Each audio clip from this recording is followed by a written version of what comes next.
Alright, and welcome to CGT 346 Match Movement in Nuke, where today I'm going to demonstrate inserting a three-dimensional CG generated object, in this case a sphere, into some video that I shot, a simple sweeping shot in front of the Purdue Memorial Union.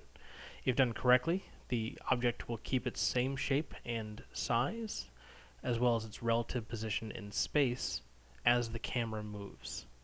It's a fairly straightforward process, but it can be very powerful.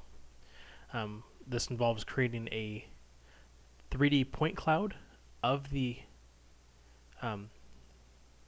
scene that you filmed, choosing a point in that space to insert your object, and then adjusting your object appropriately. Inserting the object, I just did a simple sphere, but you can create objects within Nuke itself based off of simple geometries. You can import files from Maya or other places and give them full textures and do a lot of very powerful things with it. Today we're just going to go very simple with this file. It's pretty straightforward. We wrote in the file. We're going to use the camera tracker node to create our point cloud, which looks like this. The camera is our point of view, and then those points represent points in space that it analyzed and detected, and then we're using a scanline render to insert the sphere that we created. So let's go through all of that. Just delete all these to start over. So we have our video file. First thing we want to do is a camera tracker. This opens this node here. Camera tracker is the sequence that actually analyzes your video and tries to create the point cloud. Go over to the settings tab on it and click on preview features. You can actually see the little orange dots that it selects as the video goes through. These are what it believes it will use for tracking points. Go ahead and turn that back off. Go to camera tracker and make that full screen. There are a few things that you want to take a look at first. First is your input. Your source is either some sequence, the video that I'm bringing in, or it's still frames. We're just going to go with the sequence. Mask, if you wanted to just do a section of the video or leave out a section of the video, this is where you'd do that. We're not going to do that. Range, by default, it's the entire sequence that you run in. It's kind of a requires a lot of power rendering, so we're going to shut that down to about 100 frames just to speed up the process. The next section is your camera. This is if you have information about your camera, the make, model, the focal length, lens distortion, things like that, you can put it here. I really don't know any of that information. This was a simple video from a cell phone camera. We're just going to leave it as free camera because it was not on any kind of platform or tripod or anything, so it's a free camera.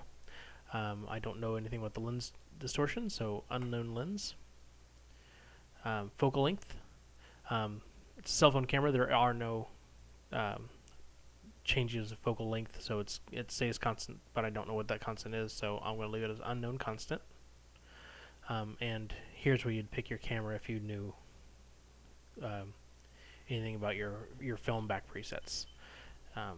When you're doing this for real, you can find your camera and its specific information and get this very well customized. Next, we're going to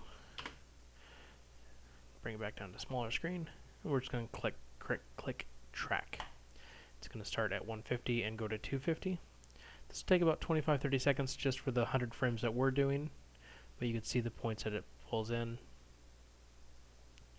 Once it gets all the way to 250, it goes back the other direction and actually tracks the points, or tracks the paths of those points. Alright, it has that information in its head, but what we're going to do is we're going to play with some settings. We're going to make that big screen again, play with things like the track length. This is the length of how many frames each of those tracking points was tracked in the system. the fewer, or the higher this minimum length, the fewer points you're going to get, but the better those points will be. You want to choose a point that doesn't eliminate all of them, but eliminates your outliers. I'm going to increase this up to 10. It's going to get rid of all these lower points down here. Let's go back over here. There are other settings too that you can play with. Your max error and other things to help eliminate these. Let's go back to smaller screen. Once you've gone through and played through what settings you have, you can also just scan through and see if there's anything in here that you just do not want tracked.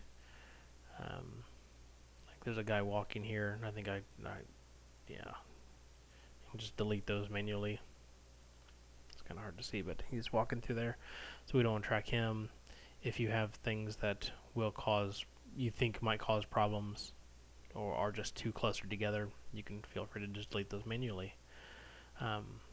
Otherwise, just hit solve, and this will take a second or two, and you can actually see the paths that those points took. The green paths are the best ones, orange aren't bad, but red are bad.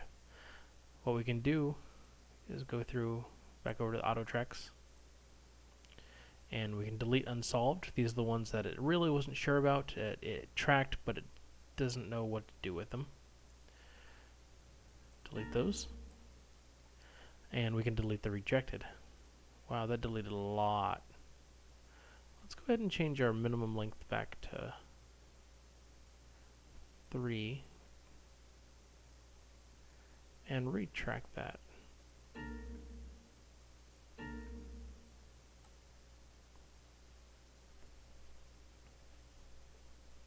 think my minimum length of 10 was just way too high. It eliminated a bunch of tracking points, way too many. So we'll just redo it, get back those tracking points, and then maybe jump it up only to 6.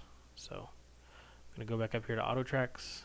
I'm going to change my minimum length just to 6. And now I want to solve. There we go. Much better. Again, green are good, orange aren't bad, but red are bad. There's got a couple reds in here. We just do not want those. You jump back over to the Auto Tracks tab. Use the delete unsolved. Again, these are the ones it just wasn't sure about. It just didn't know what to do with them, so it just delete those, get rid of them completely. And so you notice a bunch of them here at the edges were eliminated. We're also going to delete rejected. These are the ones that actually are errors. We don't want those in there. Seeing all the red ones went away. So now again, just kind of go through and look to see if there's anything in there that you just don't want tracked. And then go back up to the camera tracker tab. What you're shooting for is an error rate that's pretty low. Anything above 1 is bad. 0.5, 0.7, you're doing great. The lower the better. But if you get too low, it's probably because you don't have enough points, and you'll actually cause bigger problems. So we have our point cloud. Now let's actually put it in a form that makes it useful for the system. We want to export this out. We want to pull the data away from the camera, away from our scene. There are several export options. What we're looking at is scene. This creates a scene with the camera and the point cloud as separate objects, as separate nodes within the node graph. So we're just going to click create. Try that again, but with clicking the right button. Create. So it created the tracking point cloud, it created our camera. So now we have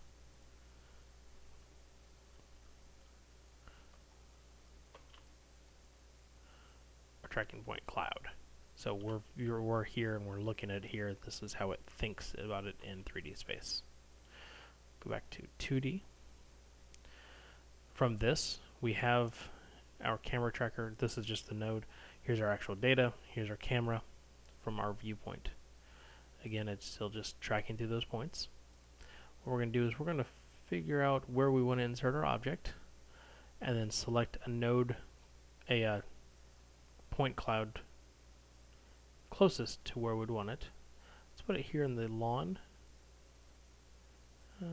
This one here. No.